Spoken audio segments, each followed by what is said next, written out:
Bonjour, je m'appelle Armelle Gauthier, je suis psychologue clinicienne spécialisée en psychopathologie du travail. Je pense que les Français restent très attachés à leur travail et d'ailleurs en France, la valeur travail est vraiment très importante.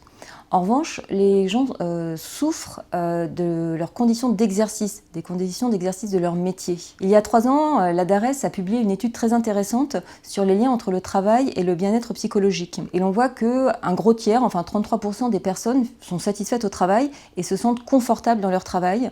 Et ce sont des personnes qui considèrent que leur travail a un impact positif sur leur bien-être global. Ensuite, on a 15% de personnes qui vont être stressées ou empêchées. Alors stressé, empêché, ça veut dire quoi? Stressé, c'est quand la charge de travail est trop importante, quand l'intensité du travail est trop forte. Et empêché, c'est quand les gens se retrouvent en situation de conflit de valeurs ou de conflit éthique. Autrement dit, qu'ils sont amenés à faire des choses que leurs valeurs morales ou professionnelles désapprouvent. Ensuite, on a 11% des personnes qui sont isolées. Autrement dit, des personnes qui travaillent seules. Donc c'est des personnes qui vont manquer de soutien social, qui vont manquer de collègues avec qui discuter, avec qui échanger, donc à la fois rire, mais à la fois partager des moments plus difficiles. Le bien-être au travail dépend somme toute beaucoup plus de l'environnement que de l'individu. Là aussi, il y a des modèles qui montrent que quand les personnes trouvent un environnement nourrissant au travail, c'est-à-dire quand elles peuvent faire preuve d'autonomie, quand elles se sentent faire partie d'une communauté, quand elles peuvent mettre un peu de soi dans leur travail, elles sont bien, généralement. Et donc on peut faire ça dans différents types de structures, dans différents secteurs d'activité. Donc ça dépend beaucoup plus de l'environnement. Et ça dépend de la culture d'entreprise. Plus on a des cultures ouvertes, pas trop hiérarchiques, ou en tout cas qui sont capables de considérer que ceux qui travaillent savent quelque chose de ce qu'ils font.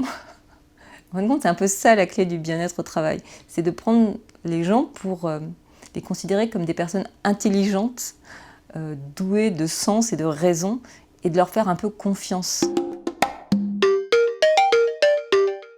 Alors on entend souvent le bien-être au travail est l'affaire de tous, comme la qualité est l'affaire de tous. Ça reste vrai. Bon, maintenant quelques précisions. Il y a eu un classement sur la question des risques psychosociaux en Europe et sur la question de est-ce qu'on demande aux gens de quoi ils ont besoin pour travailler et est-ce qu'ils participent aux décisions qui impactent directement leur travail. La France est la plus mal classée des 28 pays européens quand même du questionnaire. On a vraiment en France cette idée qu'il y a ceux qui pensent, ceux qui créent les méthodes de travail et ceux qui exécutent.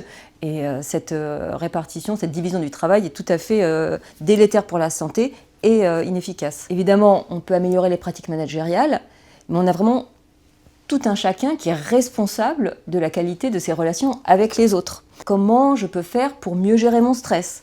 Comment je peux faire pour mieux communiquer? On éviterait beaucoup de problèmes en améliorant la communication. Tout ce qui améliore la possibilité de se parler, tout ce qui permet aux gens de se sentir plus compétents va aider énormément au bien-être. On observe qu'on peut être heureux vraiment partout. C'est vraiment la manière dont les gens sont traités qui va faire la différence.